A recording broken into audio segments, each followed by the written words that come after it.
ತಾಕತ್ತೆ ಬಲೆಯ ಮತ್ತೆ ಕಟ್ಟೆ ನಾಳೆ ರಿಲೀಸ್ ಆಗುವಂತ ನೀವು ಇವತ್ತೇ ನೋಡಿದೀರಾ ಹೇಗೆ ಅನ್ಸುತ್ತೆ? ಕಾಂತಾರ ಅನ್ನೋ ಕ್ರೇಜ್ ಆಗಿದೆ. ಹೆಮ್ಮೆಯ ಸಿನಿಮಾ, ಕನ್ನಡದ ಹೆಮ್ಮೆಯ ಸಿನಿಮಾ. ಇವತ್ತೇನು ನಮ್ಮ ಧರ್ಮನ ಸಂಸ್ಕೃತಿನ ಹಾಳು ಮಾಡಕ್ ಹೊರಟಿದ್ದಾರೆ ಸೊಸೈಟಿಲಿ, ಅದನ್ನ ಎತ್ತಿ ತೋರಿಸಿದ್ದಾರೆ ಈ ಸಿನಿಮಾಲಿ. ಧರ್ಮ ರಕ್ಷಣೆ ಮಾಡಕ್ಕೆ ಪ್ರತಿಯೊಬ್ರು ಬಂದೇ ಬರ್ತಾರೆ ಅಂತ ತೋರಿಸಿದ್ದಾರೆ. ರಿಷಬ್ ಶೆಟ್ಟಿ ತುಂಬಾ ಅಭಿನಯಿಸಿದ್ದಾರೆ. ತುಳುನಾಡಲ್ಲಿ ಇಷ್ಟು ದೈವಗಳಿದೆ ಅಂತ ಯಾರಿಗೂ ಗೊತ್ತಿರ್ಲಿಲ್ಲ, ಬಟ್ ಈ ಸಿನಿಮಾಲಿ ಇರೋ ಎಲ್ಲಾ ದೈವಗಳನ್ನ ತೋರಿಸಿದ್ದಾರೆ. ತುಂಬಾ ಚೆನ್ನಾಗಿ ತೋರಿಸಿದ್ದಾರೆ ಸಿನಿಮಾಲಿ. ಮತ್ತೆ ರುಕ್ಮಿಣಿ ವಸಂತ್ ಅವರಂತೂ ಅದ್ಭುತವಾಗಿ ಅಭಿನಯಿಸಿದ್ದಾರೆ. Special package Rukmini Vasanth. ಯಾರು ನಿರೀಕ್ಷೆ ಮಾಡಿದ್ರು ಅಭಿನಯ ಅವರು ಈ ಪ್ರೀವಿಯಸ್ ಸೆಷನ್ ಸಿನಿಮಾ, ಬಟ್ ಇದರಲ್ಲಿ ಮಾತ್ರ ಅದ್ಭುತವಾಗಿ ಅಭಿನಯಿಸಿದ್ದಾರೆ. ಹೊಂಬಾಳವ್ರಿಗೆ ತುಂಬಾ ಟ್ಯಾಂಕ್ಸ್ ಹೇಳ್ಬೇಕು, ಯಾಕಂದ್ರೆ ರಿಷಬ್ ಶೆಟ್ಟಿ ಕೇಳಿದ್ನೆಲ್ಲ ಅರ್ಪಿಸಿದ್ದಾರೆ. ಅವ್ರು KGF ಅಲ್ಲಿ ಏನ್ ಕೊಟ್ಟಿದ್ರು ಅದಕ್ಕೆ ಡಬಲ್ ಈ ಸಿನಿಮಾ ಇದೆ. ಕಾಂತಾರ 2 ಎಲ್ಲರೂ ಏನ್ ಅನ್ಕೊಂಡಿದ್ದಾರೆ, ಕಾಂತಾರ 1 2 ಅಂತಿದ್ರೆ, ಬಟ್ ಆ ನೆಲೆಗೆ ದೈವ ಹೇಗ್ ಬಂತು, ಗುಳಿಗಳ ಹೇಗ್ ಬಂದ್ರು ಅನ್ನೋದೇ ಈ ಸಿನಿಮಾ.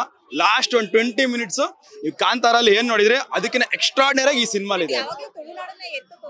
ತೋರಿಸ್ಲೇಬೇಕಲ್ಲ ಮ್ಯಾಮ್, ತೋರಿಸ್ಲೇಬೇಕಲ್ಲ. ಎಲ್ಲರೂ ಬೇರೆ ಬೇರೆ ತೋರಿಸ್ತಾರೆ. ಇವಾಗ ನೀವು ತಮಿಳಲ್ಲಿ ಹೋದ್ರೆ ನೀವು ಹಂಗಲ್ಲ ನೀವು ಇವಾಗ ಬೇರೆಯವ್ರ ಸಿನಿಮಾಗೆ ಹೋದ್ರೆ ತಮಿಳಲ್ಲಿ ವೆಟ್ರಿಮರ ಅಂತ ಸಿನಿಮಾ ಅವ್ರು ಹೋದ್ರೆ ಅವ್ರು ಅದೇ ಸಿನಿಮಾಗಳನ್ನೇ ಮಾಡ್ಕೊಂಡ್ ಬಂದಿದ್ದಾರೆ. ಅಪ್ಪರ್ ಕ್ಯಾಶ್ ಲೋವರ್ ಕ್ಯಾಶ್ ಸಿನಿಮಾಗಳೇ ಮಾಡ್ಕೊಂಡ್ ಬಂದಿದ್ದಾರೆ. ತುಳುನಾಡು ನಮ್ ದೈವ ಮ್ಯಾಮ್, ಕರ್ನಾಟಕದಲ್ಲಿ ತಾನೇ ಇದೆ ತುಳುನಾಡು.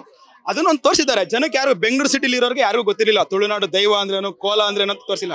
ಅದು ತೋರ್ಸಕ್ ಒಬ್ರು ಬಂದಿದ್ದಾರೆ. ಸೊ ಹೆಮ್ಮೆ ಪಡಿ, ನಮ್ಮ ದೈವ ಮೇಡಮ್, ಅದು ನಮ್ಮ ಸಿನಿಮಾ. ಅದು ತುಳುನಾಡು ಇರೋದು ಕರ್ನಾಟಕದಲ್ಲಿ, ನಮ್ಮ ಕರ್ನಾಟಕದಲ್ಲಿ ಇರೋದು. ಅದನ್ನ ಹೆಮ್ಮೆ ಪಡ್ಬೇಕು, ನಮ್ಮ ಸಂಸ್ಕೃತಿ ಅದು.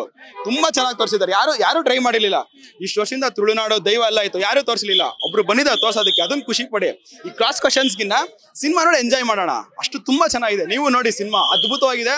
ಪ್ರತಿಯೊಬ್ರು ನೋಡ್ಲೇಬೇಕು. Masterpiece of cinema. ಹೇಳ್ತಾ ಇದೀನಲ್ಲ, ಸರ್ಪ್ರೈಸ್ ಪ್ಯಾಕೇಜ್ ಅವರು ಇದರಲ್ಲಿ ಯಾರು ನಿರೀಕ್ಷೆನೆ ಮಾಡಕ್ಕಾಗಿಲ್ಲ ಆ ತರ ಅಭಿನಯಿಸಿದ್ದಾರೆ. ತುಂಬಾ ಚೆನ್ನಾಗಿ ಕೊಟ್ಟಿದ್ದಾರೆ. ಮತ್ತೆ ಜೈರಾಮ್, ಮಲಯಾಳಂ ಜೈರಾಮ್ ಅವರು ತುಂಬಾ ಚೆನ್ನಾಗಿ ಮಾಡಿದ್ದಾರೆ. ಇನ್ನೊಬ್ರು ದೇವಯ್ಯ ಅಂತ ಅವರು ಅದ್ಭುತವಾಗಿ ಅಭಿನಯಿಸಿದ್ದಾರೆ. ರಿಷಬ್ ಶೆಟ್ಟಿ ಅವ್ರಿಗೆ ಇನ್ನೊಂದು ಪ್ರಶಸ್ತಿ ಬಂದ್ರು ಬರ್ಬೋದು, ಅಷ್ಟು ಚೆನ್ನಾಗಿ ಅಭಿನಯಿಸಿದ್ದಾರೆ. ಅಜನೀಶ್ ಲೋಕನಾಥ್ ರೀ ರೆಕಾರ್ಡಿಂಗ್ ಬೊಂಬಾಟ್ ಸೂಪರ್ ಆಗಿ ಮಾಡಿದ್ದಾರೆ. Overall masterpiece of Kannada cinema, Indian cinema Kantara 1. First time ಮಂಗಳೂರಿಂದ ಬಂದಿರೋ ಮೂವಿಗಳು ಪ್ರತಿಯೊಂದು ಪಾಸ್ ಆಗಿದೆ.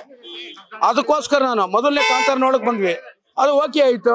ಮತ್ತೆ ಈಗ ಸೋ ಫ್ರಮ್ ಸೋ ಬಂತು, ಅದನ್ನ ನೋಡಿದ್ವಿ, ಅದು ಚೆನ್ನಾಗಿದೆ. ಪ್ಲಸ್ ಇವಾಗ ಕಾಂತಾರ 2 ತುಂಬಾ ಸೂಪರ್ ಆಗಿದೆ ಅಂತ ಎಲ್ಲ ಹೇಳ್ತಾ ಇದ್ದಾರೆ. ಆದ್ರೆ ಟ್ರೈಲರ್ ನೋಡಿ, ಈ ಮೂವಿ ನೋಡಿಲ್ಲ, ಈ ಮೂವಿ ನೋಡ್ಕೊಂಡ್ ಬರ್ತೀವಿ. ಇವಾಗ ನೋಡಿದ್ಮೇಲೆ ಅದ್ರ ಬಗ್ಗೆ ಡಿಸಿಷನ್ ನಾವು ಕೊಡ್ತೀವಿ. ನಾವು ನಮ್ಮ ಕುಟುಂಬ ಸಮೇತ ಬರೋಮಗ್ನೆ ನೋಡಿ, ಎಲ್ಲ ಮಕ್ಕಳವ್ರ ಸಮೇತ ನಾವೆಲ್ಲ ಫ್ಯಾಮಿಲಿ ಸಮೇತ ಬಂದಿದ್ದೀವಿ ಇವತ್ತು. ಈ ಮೂವಿ ಏನೋ ಓಕೆ ಆದ್ರೆ ನಾವು ವಾಪಸ್ ಬರ್ಬೇಕಾದ್ರೂ ಖಂಡಿತ ಹೇಳ್ತೀವಿ ನಾವು ಸೂಪರ್ ಅಂತ. ಇಲ್ಲ ಮೂವಿ ಚೆನ್ನಾಗಿಲ್ಲ ಅಂದ್ರೆ ಫೇಲ್ ಅಂತ ಓಪನ್ ಹೇಳ್ತೀವಿ. ಅದ್ರೇನು ತಪ್ಪು? ಮಂಗಳೂರು ಮೂವಿ ಯಾವುದೇ ಓಪನ್ ಆದ್ರೂ ಫಸ್ಟ್ ಸ್ಟಾರ್ಟರ್ಡೇ ಕಡಿಮೆ ಬಜೆಟ್ ಅಲ್ಲಿ ಅತಿ ದುಡ್ಡು ಲಾಭ ಗಳಿಸಿರುವಂತ ಮೂವಿ ಇದು ಖಂಡಿತ. ಅದಕ್ಕೋಸ್ಕರ ನಾವು ಹೇಳ್ತಾ ಇದೀವಿ, ನೋಡ್ಬೇಕು ಮೂವಿ ಅಂತ ಬಂದಿದ್ದೀವಿ ಇವಾಗ.